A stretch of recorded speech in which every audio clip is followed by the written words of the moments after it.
Close your eyes, give me a hand, darling. Do you feel my heart beating? Do you understand? Do you feel the same? Oh, am I only dreaming? Or is this burning, burning an eternal flame? I believe we're meant to be, darling. I watch you when you are sleeping. You belong with me. Do you feel the same? That's enough of that. Hey, welcome to the hardest part of the ring. It's me, Bob. What do you say? What do you know? Tip the veal, try the waitress. Some weather we're having. Hey, waka waka. Airline food sucks. Cold War Reaganomics. Where's the beef? Thank you for joining once again for the hardest part of the ring. Bob, there was no TLC hardest part of the ring. You're right. There was. I recorded it 3 times and I deleted all of them. I hated how much I hated what happened to TLC. And I didn't think it was a good idea. I thought I was putting out an over-the-top negative product, and I just didn't feel right about it. So I'm going to cover TLC, some out-of-order thoughts real quick, and then we'll just talk about Raw. Okay, we'll do that. That sounds good. Let me just say something about TLC. It looks like the internet, it looks like the Twitter people are very, very in love with the idea and the visual of the Fiend being lit on fire, etc., etc. That's fine if everybody loves it. Like, oh, it's symbolic, like we're burning all the evil 2020 things, and that's great. I get it. But here's my issue. It's always an issue. It's the hardest part of the ring. It's always going to be an issue. Drew McIntyre, AJ Styles, Kevin Owens, Roman Reigns, and even Charlotte Flair, a returning Charlotte Flair, taking a moonsault off the top and to the floor and landed on her feet with nobody catching her. Could have broken an ankle. Didn't, thankfully, but could have. That's 4 or 5 since she was fine, wasn't in a crazy ladder match. So that's four wrestlers in a crazy match with extra dangerous weapons they got to play with that are unpredictable, that are getting hurt and going to get banged up, shortening their careers and risking injury and this, that, and the other thing. For a show where at the end of it, all we're going to be talking about and all we're going to be replaying and retweeting and reposting is a dummy lit on fire. So it's a lot of people, and I don't like to say a lot of top people getting there, because when any talent takes a big risk or a dangerous bump or what have you, it doesn't matter if it's a top talent or a first match talent. What matters is it's a person and it's their career. It doesn't really help when it's a pile of main eventers. At the risk of being callous, yeah, it's bad when it's a pile of main eventers. It's even worse when it's a pile of main eventers. So that's my issue with it. I already expected something wacky and unrealistic and cinematic, and there'd be cuts and everything would be done in post. And it wasn't as much of that as I thought it would be. The match was announced very last minute. The show's called TLC. The 2 TLC matches were not the main event. The 2 World Championship matches were not the main event. The main event was we're gonna kill a guy. We're gonna a guy's gonna be on fire, and then we're gonna light a dummy on fire on top of that. And there we go. A man is dead. Tune in tomorrow for the holiday-themed candy cane and Christmas cookie matches. So that's my issue. Great to see Charlotte Flair back. I'm thrilled she's back. It was a surprise to me because I wasn't looking at Twitter for a few hours. I guess it leaked out, and I had no idea. So for me, I'm like, oh, this is amazing. Good to see a top woman star, top wrestler. It's really better for Asuka. It's going to be obviously more TV time for Asuka. I mean, Charlotte Flair, she is a Flair. She is a main eventer. She is a superstar, and Vince likes blondes. So she's going to be on TV. Charlotte Flair is going to be, her segments make Hulu. I mean, remember, I cover the Hulu versions of WWE Raw and NXT and the pay-per-views except for this past one because I was disgusted with myself for watching it and disgusting with myself for how I recorded it 3 different times. I'm like, you can't put this out there. It's bad. I wasn't happy with the situation. A lot of positives. Sasha Banks and Carmella had a match way better than anyone thought they were going to have. That was awesome. The Reginald, what's the guy who gives Carmella the booze? He's the Somalian. What is he? Why do we care if he's from Somalia or not? It seems kind of racist that we call him that, or the big salami, or whatever the hell he is. We don't need to know about that. Um, but anyway, the Somalian interfered, which should have been a DQ. He pulled the leg out, Carmella's leg out in front of the referee. There's a lot of inconsistencies with the rules and this, that, and the other thing. I didn't care for the parody of Tom Cruise's COVID rant, which they replayed over and over during a pre-show, and they replayed it right after the Raw Tag Team Championship match, where the biggest heel jerk on screen is the only guy with the Black Lives Matter brand. So, like, what side of the fence are we on? Like, why do you got to remind us of it? Because I know, because is Miz's refusal to lose the Money in the Bank briefcase? Are we making fun of the other side with the election? Because we won't vote no. So we got to be reminded how much WWE hates people and their employees. So I'm a little mad at the company still with the Twitch and the cameo and the Zelina Vega and the whole story. I'm having a little trouble enjoying it. This week, I'm going to make it my mission to catch up on UK and the NWA Shockwave shows on YouTube. And maybe I can talk about those a little bit and break from the norm and give you a little extra since I didn't do a TLC. Maybe I could do some of that. A little Christmas bonus. I'm not going anywhere. I'm in San Diego. I got a job today. I got a day job. It's barely a day job. It's a nighttime day job, but it's a day job. It's a 3 or 4 12-hour shifts a week from 7 p.m. to a.m. That's right. I'm going to be a night owl, and it's going to be weird and hard. But I'm used to looking down the pants and seeing something weird and hard. I'm only kidding. It's never hard. Alrighty. Let's talk about Raw. Anything else on TLC worth noting? No. Okay, let's just move on. Let's move on and talk about Raw. We opened. Let me get my notes. I'm looking at my notes here. I'm gonna build. I bought a $90 little mini computer desk from Target today, which I'm excited to build right after this. I'm gonna build a thing. This is from 12. Wow, this is. I found a week old Raw notes. How did I find these? I don't even know how I found those. What the hell? I'm way off, guys. I apologize. I'm ill prepared for the situation over here. You know these things. So what are you gonna do? What are you gonna do? Yeah, I literally don't know where I wrote this.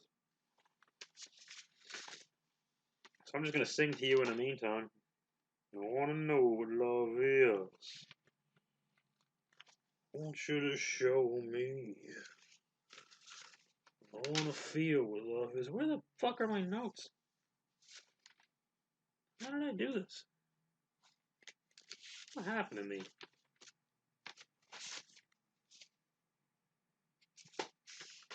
Ugh. Here they are. Okay, I apologize for that, folks. I almost redid the whole thing, but that's how I lose stuff. Raw, December 21st, opens with, it is the Hulu edition, so I missed something. Bear with me. It didn't make Hulu, so they didn't want you to see it. It was just not enough room.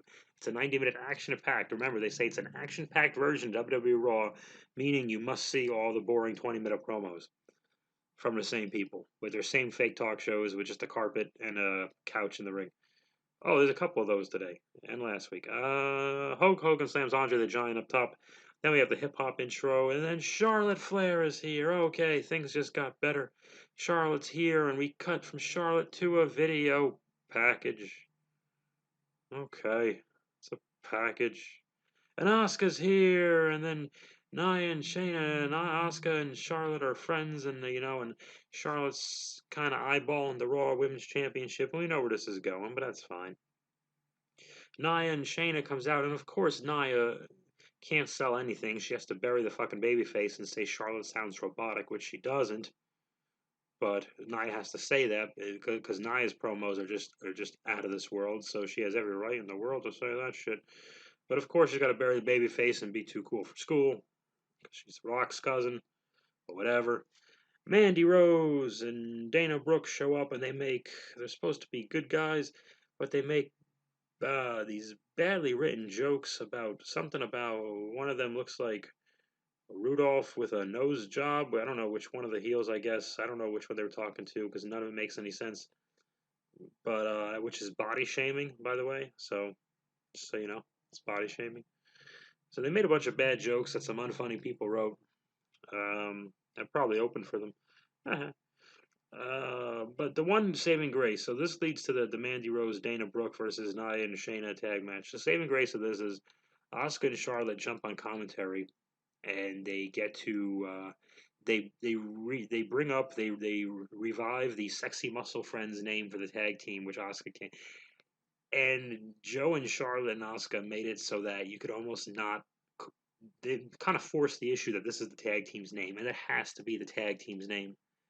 I said this like a month ago. They won't use it because it's fun and we like it. But yeah, because then you remember them. God forbid. Then you because it's fun to say. But no, they're gonna try to drop it again because Vince is 75. And, anyway, Shayna ends up choking out Dana Brooke. I want to say, match gets 4,000 stars. The Sexy Muscle Friends. I only know they're good guys because they're wrestling established heels. Other than that, I have no idea because they're gloating, they're posing, they're giving out bad insults, but they don't cheat.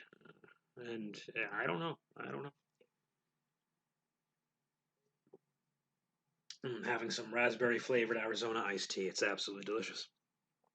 There is a package. That's number 2. We have to have a second package slapping you in the face. We have to have a package bouncing off your shin every 3 seconds in this goddamn show. I watched a 90-minute version and it's still too long. For the New Day and Hurt Business, so the Hurt Business won the Tag Team Championships, of course. As we know, and we have the VIP lounge, and they're in the suits. And Cedric interrupts Shelton, and we're just, planting those seats further and further. And they're taking their time with it, so that's cool. I think it's too soon to even start it, but that's fine. They're taking their sweet time with it. Because the other argument will be, well, Shelton, what are you complaining about? You were barely on TV, and now you're a tag team champion. And then he could go, yeah, well, I don't be disrespected by this young punk and blah blah blah. That'll be good to see where that goes. They bring in a very tiny woman to take their picture, and R-Truth sneaks up from behind, which is hilarious.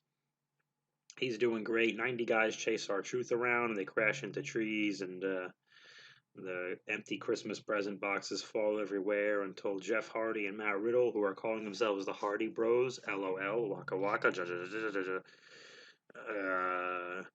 Riddle made some serious chicken salad out of chicken shit, didn't he? He was entertaining. He talked about he took it away from their stupid 90s stoner thing and made it a little more modern. Like he mentioned a Joe Rogan podcast, Dave Chappelle, and said some earthy, dimensional, floating on a star, self-aware, carbon-based life matter thing. He was making it his, and Jeff is the perfect guy to go with him. Except should Riddle be making all these kind of thinly veiled drug references with Jeff Hardy standing next to him? Is that the brightest maneuver? Should Jeff be tempted to stand next to him? Well, it doesn't matter because before anything else happens, we get a video package. There's no match. This is a segment to lead to a match. And the thing is, with Hulu, you have to, if you include the talk segment, you have to include the talk segment in the match, so you know how you got to the match. You couldn't include one and just the other. So that's why Hulu seems to be like Hulu Raw is like the same 12 guys all the time because they have to set up what they're going to show later. So that's why you miss. There was, I think, in 2019, I don't think I saw one tag team championship match on Raw. Anyway, there's another sweaty package poking you in the ear. Drew McIntyre and AJ Styles had a ladder thing, and The Miz interfered. You know what happened, and Drew won the gimmick, and that was good though. They were selling a bunch. Um, Charlie Caruso was talking to AJ Styles and Omos in the backstage area, and then nothing really happens there. But then Miz TV has to happen because we need a second talk show segment. And then AJ and Omos come out for their apology, but they interrupt each other, and AJ is given up once again because AJ and Morrison were getting really silly. And then they promised AJ a spot in the Marine 7, which I don't think is really happening. My good friend Brian Yang from the comedy New York world said something. I think it was I Hate White Guys. No, it was something else. he he said they being WWE, they think Miz is a good actor. And that's why he gets to do these things. Like he had that outburst about how it's been 10 years and all the cliches, blood, sweat, and tears, and scrape, scratch, and claw, and day in and day out. I don't even know if he said that, but he usually does. First one to show up and last one to leave. And shut the fuck up. We've heard it.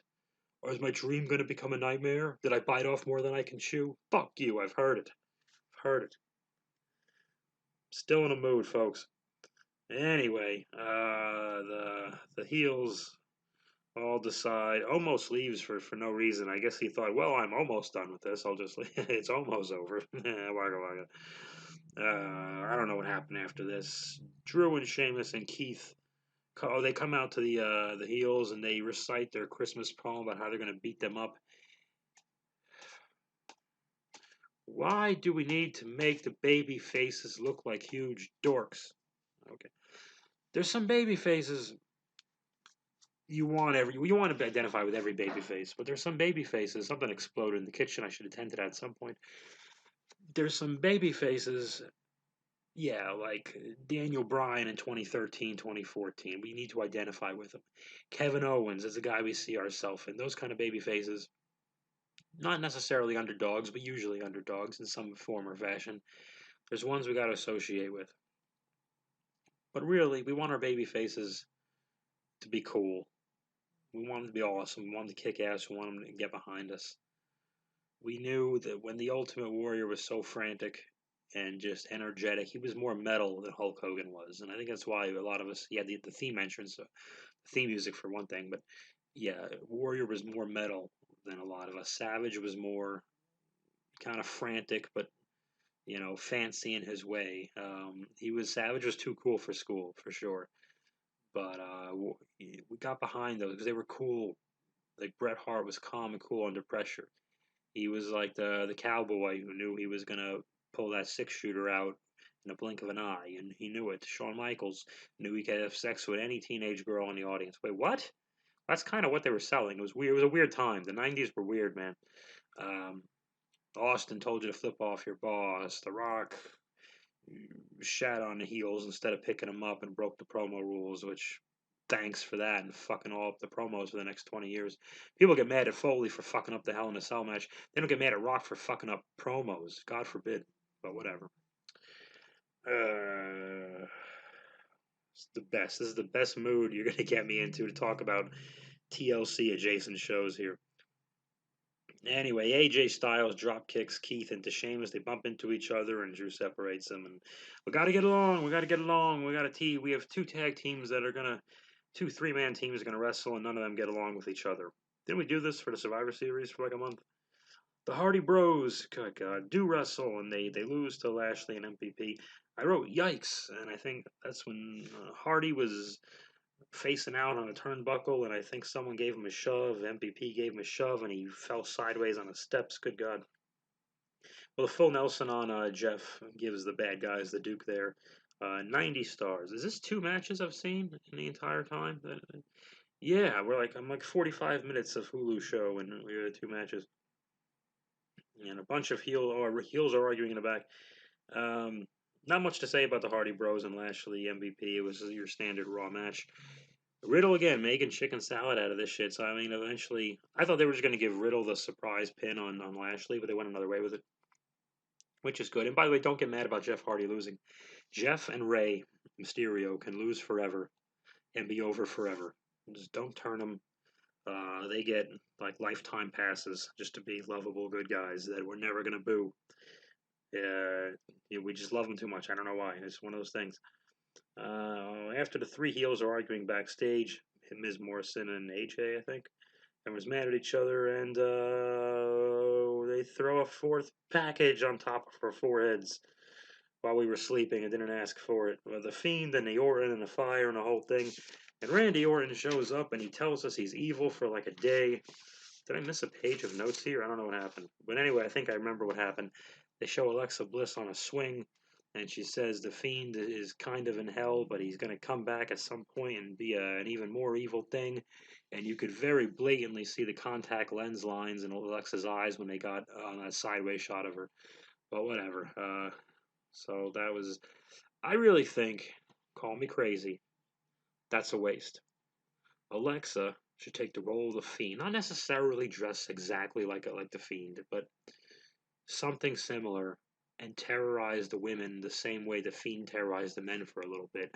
So let's say Peyton Royce wins a match against Dana Brooke, or I don't know who the fuck, whatever. Lights go out, you hear the Fiend's, the noise and the red thing, and you get freaked out. Like, why the hell would Fiend be going after? He's here? He was burned alive, and he was after Peyton Royce, and blah, blah, blah.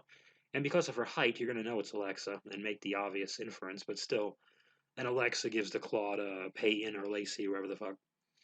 And she has her own somewhat shorter and female version of an evil, melty, burned up clown like kind of thing or whatever. And we know it's her. But and she just takes the mantle for a bit until Bray comes back, whenever the hell he comes back. What a smart gig by Bray though. What all the always thinking of ways to have him on every show for months, take lots of time off, and not wrestle that much. And once in a while, just gotta set me on fire. Very smart. We have what happened here? Oh, Payne and Lacey are talking to a blonde lady. Sarah Schreiber is. Then on TikTok, we show the Gordon Ramsay Peyton Royce thing, which is good. Show another superstar having interaction with a celebrity. Cool. I think it was a cooking thing or something. She made something Australian, and Gordon shat on it because he's British, and they hate Australians. I think that's what happened. I didn't watch it. Asuka and Charlotte, tag champs for the women, defeated Peyton Royce and Lacey Evans. 94 stars this match gets. I don't remember too much about this match. I know, I think Peyton tapped out to the move. Peyton and Lacey are doing. Is there any team on this program that can get along? Jesus Christ. Your tag champs already have seeds planted. Nia and Shayna argue a lot. Peyton and Lacey don't. One doesn't like the other. The three heels don't like each other. The three main faces don't get along, which brings us to our goddamn holiday street fight. They never learn. We don't care. This stuff is stupid. Makes the baby faces look like dorks. Also, it's a street fight where you can use these weapons, but only these certain comical weapons. There's no count out, no DQ, the announcers told us. No count out, no DQ. But you got to make legal tags and get in and out in 5 minutes and 5 seconds. And not, it's not AEW. And you got to obey the referee's rules to not break up pin attempts. But you can use these tables on the outside. Well, what the. Anyway, of course, it's the old candy cane kendo stick thing, and I think Morrison got put through a table by Omos for some reason. That almost made sense. There were cookies. I don't know what the rules were. Keith and Sheamus, first they tease they're not getting along, and they are getting along. Sheamus does the, can we please stop doing these after today? The I tag you against your will. He does that to Drew. So then Sheamus gets in, and then Keith does the same thing to Sheamus. I don't know why he did that. And then Keith goes in, and he beats Miz. Miz actually like took a big bump for once. How gingerly did almost put Miz through the table at TLC? Jesus Christ! Miz hates physicalities. That's why no one believes him. They see him get his ass kicked in the sense of, oh, he took the main good guy's finisher. He laid there, but he got slapped by a woman or whatever the hell. He'll sell there all day, which is great, but they never see Miz really take an ass kicking. He's not physical. When him and Morrison are getting thrown to the empty cardboard boxes, Morrison leaves his feet. He's upside down, yada yada. Miz is still on his feet, just smushing them, just doing the bare physical minimum so he doesn't get his pretty face hurt. Like it doesn't. The fans know Miz isn't really going to get his ass kicked. They need to see Miz take a real beating. They don't respect him. They know they're getting the most cookie cutter, lightest style possible. And I don't like guys getting hurt and wrestling stupid, but Jesus Christ, you could, I don't know, change it up a bit. What happened? Keith beat Miz with the big bomb, but then Sheamus gets mad and he broke kicks Keith. And Drew yells at Sheamus, and that is not the last Raw of the year, it's the last Raw before Christmas. So no one gets along, and we lit a guy on fire. Happy holidays. The only saving grace with the stupid cookies and the candy cane kendo sticks and the empty cardboard boxes and the Christmas trees and multiple talk shows. The only saving grace I can find is that at no point did anyone take a stupid bump on a ring apron. Because I don't know if you're aware, but the ring apron is the hardest part of the ring.